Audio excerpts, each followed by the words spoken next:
अश्वत्थामा यह एपरी एक नाम आज को महाभारत शेष होबार 5000 वर्ष पर यही ना समस्त को रहस्य भितर पकई दे थाए। हाँ सही अश्वत्थामा कौरव आउ पांडवों गुरु द्रोणाचार्य पुत्र। हिंदू धर्म ग्रंथ अनुसार 7 जन चिरंजीवी मध्यरु अश्वत्थामा जड़े। अश्वत्थामा आज भी जीवित। आज भी यही आधुनिक जुगरे अश्वत्थामा देखा जाती बोली कहती।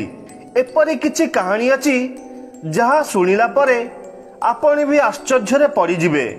जेपरी मध्य प्रदेश एक डाक्तर पाखरे अश्वत्थामा किपरि तांकर मुंडरे थिबा घार चिकित्सा कराउथिले आउ किपरि प्रत्येक दिन शिव मंदिर रे प्रथमे से आज भी पूजा करती। केते कैमेरा आउ केते लोक जगिले मध्य से कहारी को देखा जाती नहीं। एपरी अनेक कहानी अछि आज यही वीडियो रे आमे जानिबा। ता आगुरु नमस्कार बंधु माने अजଣା दुनिया चैनल को आपन को स्वागत। एहीपरि रहस्यमय वीडियो देखिबा पई चैनल को सब्सक्राइब करंतु। बंधु माने अश्वत्थामा अमर रहिथिबा आउ तांको देखा जिबार कथा जानिबा आगुरु प्रथमे अश्वत्थामा को किपरि अमरत्व मिलिला आउ सही अमर हेबार बर किपरि अभिशाप रे बदली गला सही विषय रे किछि जानि नेबा। अश्वत्थामा पांडव आउ कौरवंक गुरु द्रोण आउ माता कृपिंकर पुत्र थिले। गुरु द्रोण आउ माता कृपि भगवान महादेव को बहु वर्ष पूजा और तपस्या कला परे भगवान महादेव आशीर्वाद तांकर एही पुत्र जन्म होइथिला। अश्वत्थामा जन्म हेबाठारु तांका मथारे एक मणि थिला। सेही मणिर एते शक्ति थिला जे जहा फल अश्वत्थामा को केबे रोग हेउनथिला। आउ सेही मणिर प्रभावरु ना तांको उपरे कौनसी अस्त्र शस्त्र प्रभाव पड़ुथिला ना तांको कौनसी राक्षस एवं असुरी शक्तिर भय थिला। ता सहित अश्वत्थामा तांका पिता गुरु द्रोणंक थारु अस्त्र शस्त्र विद्यारे निपुण प्राप्ति करिथिले। देखिबाकू गले अश्वत्थामा बड़ योद्धा थिले, परंतु अश्वत्थामा धन आउ राज्यर लोभरे अधर्मर सहित ठिया हेले। से कौरवंक पक्षरु महाभारत युद्ध लड़िथिले। सेही समय रे तांका पिता गुरु द्रोण भी तांका सहित मिसी सेही युद्ध करिथिले। युद्धर किछि दिन परे जेतेबेले गुरु द्रोणंक बर्थ होई जाइथिला एहा सुनी अश्वत्थामा तांकर बुद्धि हराई बसिथिला एवं युद्ध सरिबा परे से क्रोधरे 5 पांडवों को मारिबा को प्रतिज्ञा नेला। आउ एक रातिरे युद्ध क्षेत्र रे लागिथिबा शिविर रे पसी सोईथिबा अवस्था 5 जन को मारी देइथिला। शेषरे से जानी पारिला से जेउ 5 पांडवों को मारिबा को जाइथिला से तांको जागरे तांको पुत्रों को मारी पकाइथिला। एहा देखि 5 पांडव भीम आउ अर्जुन अश्वत्थामा को मारिबा को बढ़िले। सेही समय रे अश्वत्थामा अत्यधिक क्रोधरे आसी पांडवंक कुल नष्ट करिबा पई अभिमन्युंक स्त्री उत्तरांक गर्भरे बढुथिबा संतान को मारिबा पई ब्रह्मास्त्रर प्रयोग करिथिला। सेही समय रे भगवान श्रीकृष्ण अश्वत्थामार एपरी नीच कर्म को देखि क्रोधरे तांको मथारु सेही मणि को बाहर करि देइथिले आउ तांको अभिशाप देइथिले। 4 जुगर अंत हेबा पर्यंत घा घौड़ अवस्था एठाकू सेठाकू घूरी बुलिबे। से मरिबा को चाहिए मध्य मरी पारिबे नहीं। श्रीकृष्णଙ୍କ सेही अभिशाप जोगु आज भी अश्वत्थामा एही कलिजुगरे मध्य देखा जाती।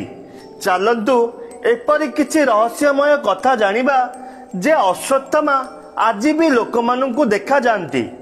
सेही भितरु प्रथम कथा यह जे भारत रे अनेक शिव मंदिर अछि जेउठारे कुहा जाए अश्वत्थामा पुजारी पूजा करिबा आगुरु आसी पूजा करिथांती।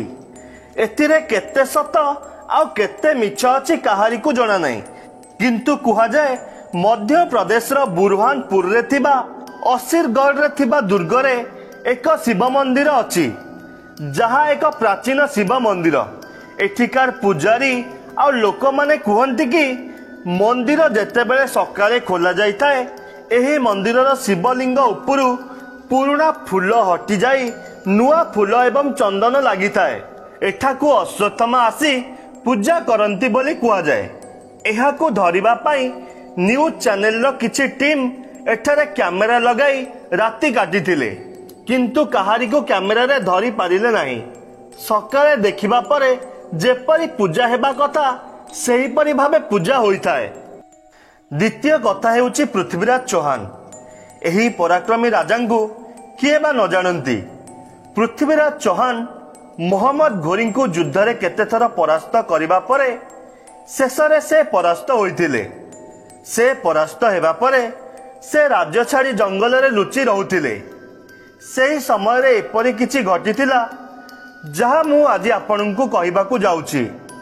एहा मध्य पृथ्वीराज रास पुस्तक रे लेखा जाई अछि। पृथ्वीराज चौहान जंगल रे रहुथिबा समय रे से जने व्यक्तिंक सहित देखा होइथिले। सेही व्यक्तिर उच्चता बहुत लंबा थिला एवं तार मथारे एक बड़ घा मध्य थिला। पृथ्वीराज चौहान जने भल वैद्य मध्य थिले एवं तांकु जड़ीबुटीर भल ज्ञान मध्य थिला। पृथ्वीराज चौहान सेही व्यक्ति को कहिले मु तुम मथारे थिबा घा को ठीक करिदेबी बोली। आउ केते दिन पर्यंत सेही घारे चेरमूलीर औषध लगाई थिले। सीए जहा जानिथिले सीए तांको ज्ञानर संपूर्ण भावे प्रयोग करी सेही घा को ठीक करिबाकु लागिले, परंतु सेही घा ठीक होई नथिला।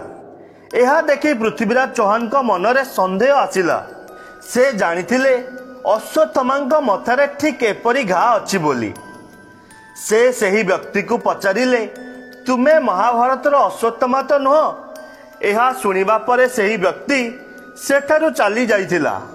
आउ ता परठारु से पृथ्वीराज चौहान को देखा जाई नथिले। तृतीय कथा हेउची एहा बहु वर्ष तलर घटना। मध्य प्रदेश रे जने भल डॉक्टर रहुथिले। तांकर गोटे क्लिनिक मध्य थिला। सेही समय रे बहु लोक सेही डॉक्टर को पाखकु आसंती। गोटे थर जने व्यक्ति जहार उच्चता आजिर मनीष ठारू बहुत लंबा एवं देखिबा को मजबूत थिले से सेही डॉक्टर को पाखकु आसिला। से तार मथा उपरु कपड़ा काढ़ी से तार घा सेही डॉक्टर को देखाइला। आउ कहिबाकू लागिला एही घा को ठीक करि दियो। डॉक्टर सेही घा को देखि डरी जाइथिला, काहेकि ना सेही घा बहु गभीर आ बहुत पूज नशा बाहरु थिला। डॉक्टर से घा को सफा करी ताकू भलरे औषध पत्र लगाई ठीक करिबाकू लागिला। किछि दिन चिकित्सा परे सेही घा ठीक होई नथिला। गोटे दिन डॉक्टर सेही व्यक्ति को संदेह रे पचारिला तुमे अश्वत्थामा तो नुह। एहा सुनिबा परे डॉक्टर जेपरि ता ठारू आखि घुंचाइछि से सेही ठारू अदृश्य होई जाइथिला। जेते खोजिले मध्य मिली नथिला। एहा थिला अश्वत्थामा देखा जिबार कथा। जहा इंटरनेट रे आपनकु एपरि अनेक कथा मिली जिवो, किंतु कोठी ना कोठी आज भी अश्वत्थामा अछंती। काहाकु ना काहाकु देखा भी जाइथांती। अश्वत्थामांको उपरे एक चलचित्र आगुकु मध्य आसुची। हिंदू धर्म रे एपरि अनेक रहस्यमय कथा आज भी लुचि होई रहिची। वीडियो भल लागिथिले वीडियो को लाइक, चैनल को सब्सक्राइब करंतु।